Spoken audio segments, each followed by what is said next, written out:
வணக்கம் நண்பர்களே. நண்பர்களே, நம்ம சில்ட்ரன்ஸ் பிளான் 3 பிளான் பார்த்துருக்கோம். சில்ட்ரன்ஸ் மணி பேக், ஜீவன் தருண், அம்ரித் பால் 3 பிளான் பார்த்துருக்கோம். 3 பிளானுமே ஒரு பிளானுக்கு ஒரு பிளான் குறைவிட்டது கிடையாது. மணி பேக் டைப்பில் இருக்குது. நீங்கள் இப்போ ப்ரீமியம் கட்டியிருக்கீங்க, 25 வருஷம் கட்டி முடிச்ச பிறகு உங்களுக்கு என்ன செட்டில்மெண்ட் வேணும் அதுக்கு தகுந்த மாதிரி ஒரு பிளானு. அதுக்கப்புறம் ஜீவன் தருண் 20 வருஷம் பணம் கட்டுங்க. அதுக்கப்புறம் 21, 22, 23, 24, 25 பணம் வாங்கிக்கோங்க.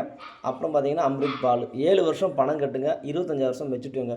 ஸோ உங்களுக்கு குழந்தைங்க வளர்ப்புக்கு உங்களுக்கு ஒரு இடையூறு இல்லாத பிளானுகளாக இருக்கும்.